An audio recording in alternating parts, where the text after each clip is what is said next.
Good morning all of you. आज हम project management and financing के अंदर हमारा मॉड्यूल नंबर 9 स्टार्ट कर रहे हैं यूनिट 5 के अंदर। अगर आप देखें तो यहाँ मॉड्यूल नंबर 9 हमारा project performance analysis and closure से है। अब हम अपने प्रोजेक्ट मैनेजमेंट के प्रोसेस का सबसे लास्ट वाला स्टेप इस मॉड्यूल के अंदर कवर कर रहे हैं, जहाँ पे हम अपने प्रोजेक्ट की परफॉर्मेंस को भी एनालिसिस करेंगे, साथ साथ हम अपने प्रोजेक्ट को भी क्लोज आउट करेंगे यहाँ पे। तो जो कंटिन्यूस के अंदर अगर आप देखें तो कंटिन्यूस के अंदर ये हमारा लेक्चर नंबर 43 है, जहाँ पे हम अपने प्रोजेक्ट परफॉर्मेंस एनालिसिस के लिए कौन कौन से स्टेप्स कंसीडर किए जाते हैं उन चीज़ों के बारे में हम इस टॉपिक के अंदर पढ़ेंगे। तो हम स्टार्ट कर रहे हैं lecture. Analyse project performance the process of comparing actual project cost and schedule performance to the performance measurement baseline for the purpose of analysing current status of a project.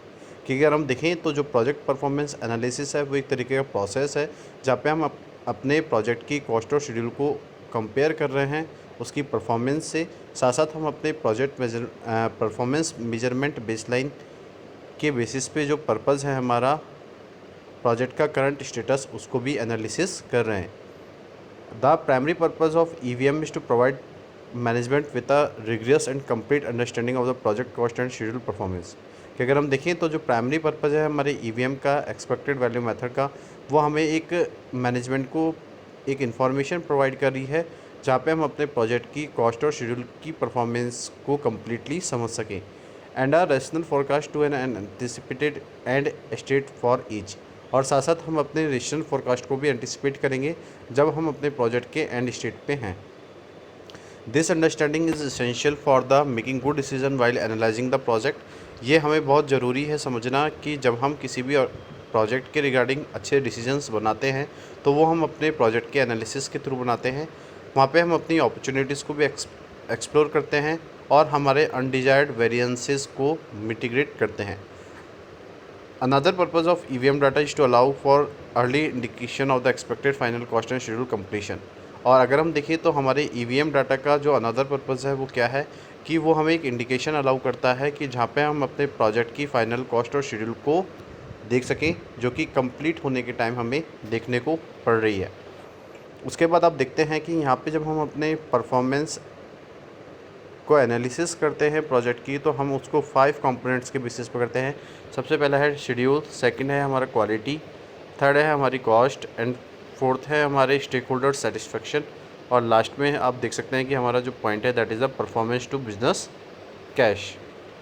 अगर हम देखें तो सबसे जो पहला पॉइंट है जहाँ पे हम अपने प्रोजेक्ट से रिलेटेड उसके शेड्यूल के बारे में बात करेंगे, तो project management success is often determine whether और not you kept to the original timeline. Experienced project manager know how hard that is, but it is a little bit easier if you continuously evaluate your progress as you go। कि अगर हम देखें तो किसी भी project management की जो success है उसको डिटरमाइन करना और उन चीज़ों को अपने माइंड में रखना, देखना कि ओरिजिनल टाइमलाइन के अंदर हमारा जो प्रोजेक्ट है वो कंप्लीट है या नहीं है। अगर आप देखें तो कोई प्रोजेक्ट मैनेजर अपने एक्सपीरियंस के बेसिस पे इन चीज़ों को एनालिसिस करता है तो ये उसके लिए बहुत हार्ड होता है, लेकिन ये हमारे लिए ईजियर कब होगा जब हम कंटिन्यूसली अपने प्रोजेक्ट के प्रोग्रेस को देखेंगे जो कि हमारे प्रोजेक्ट की हो रही है। You all update your project schedule regularly. आपको अपने प्रोजेक्ट के शेड्यूल को रेगुलरली अपडेट करना होता है, और एटलीस्ट अगर हम देखें तो इसको रिकमेंड करते हैं कि हम वीकली अपने प्रोजेक्ट को अपडेट करते रहें। The schedule evaluation is something you can do more formally at the end of the stage और फेज। कि अगर हम देखें तो जो शेड्यूल इवेल्यूशन है वो सबसे ज़्यादा फॉर्मली हम अपने प्रोजेक्ट की लास्ट स्टेज पे करते हैं, मींस एंड स्टेज पे करते हैं, और as a part of a monthly report to your senior stakeholder group और project board it easy to update your project schedule. और हमें अपने प्रोजेक्ट के रिगार्डिंग जो भी मंथली रिपोर्ट है वो हमें अपने सीनियर स्टेक होल्डर ग्रुप को देनी होती है, हमारे प्रोजेक्ट बोर्ड को देनी होती है, जिससे कि वो अपने प्रोजेक्ट शेड्यूल को ईजिली तरीके से अपडेट कर सकें। सेकंड पॉइंट क्या है, that is the quality. The end of the project phase is a good time for a quality review. कि जब हम अपने प्रोजेक्ट के एंड स्टेज पे होते हैं, लास्ट फेज पे होते हैं, तो ये एक बहुत अच्छा टाइम होता है जहाँ पे हम अपनी क्वालिटी का रिव्यू कर सकें। You can check both the quality of your project management practices, are you following the changes management process every time and so on, and also the deliverables। आपको चेक करनी होती है आपके प्रोजेक्ट मैनेजमेंट प्रैक्टिसेस की both qualities को। साथ साथ अगर आपको अपने मैनेजमेंट प्रोसेस के अंदर कुछ चेंजेस करने हैं उस टाइम पे अंदर, तो आप उसको अपने डिलीवरेबल्स के बेसिस पे चेंज कर सकते हैं। A quality review can evaluate whether what you are doing meets the standard set out in your quality plan. Best find out now before the project goes too far, as it might too late to do anything about it then। कि अगर हम देखें तो एक quality review को evaluate करना, साथ साथ हमारे जो भी क्वालिटी स्टैंडर्ड्स हैं उनके सेट आउट को अपने क्वालिटी प्लान के अकॉर्डिंग पूरा करना, और हमें अपने प्रोजेक्ट से पहले जब वो प्रोजेक्ट आगे प्रोग्रेस कर रहा है तो उससे पहले ही हमें उन चीज़ों को देखना, कहीं ऐसा नहीं हो कि हम प्रोजेक्ट के रिलेटेड चीज़ों को एनालिसिस तब करें जब हमारा प्रोजेक्ट एंड स्टेज पे है, तो हम लोग बहुत लेट हो जाएंगे उन चीज़ों को एनालिसिस करने में। तो अगर हमें कोई रिक्वायरमेंट भी है चेंजेस करने की तो वो हम नहीं कर पाएंगे। नेक्स्ट पॉइंट क्या है, that is the cost. Many executives would rate cost management as one of the highest priorities on a project, so evaluating how the project is performing financially is critical. कि अगर हम देखें तो हमारे project के जो मैनी एग्जीक्यूटिव्स हैं वो एक रेट कॉस्ट मैनेजमेंट के थ्रू अपनी हाईएस्ट प्रायोरिटी किसी भी प्रोजेक्ट के अंदर रखते हैं, जहाँ पे वो इवैल्यूएट करते हैं कि आपका प्रोजेक्ट किस तरीके से फाइनेंशियली परफॉर्म कर रहा है। Compare your current actual spend what you had budgeted at this point. तो आप अपने कॉस्ट को यहाँ पे कंपेयर करते हैं, अपनी करंट एक्चुअल स्पेंडिंग को यहाँ पे कंपेयर करते हैं कि आप बजट के किस पॉइंट पे हैं। तो if there are variances, look to explain them. You can use a project dashboard to check your actual spend in real time. हमें वहाँ पे कुछ वेरिएंसेस के थ्रू कुछ चीज़ों को एक्सप्लेन करना होता है, चीज़ों को देखना होता है, जहाँ पे हम अपने प्रोजेक्ट के डैशबोर्ड का यूज़ करके हमारे रियल टाइम के अंदर हमारे एक्चुअल स्पेंडिंग को देखते हैं जो कि प्रोजेक्ट के अंदर हो रही है।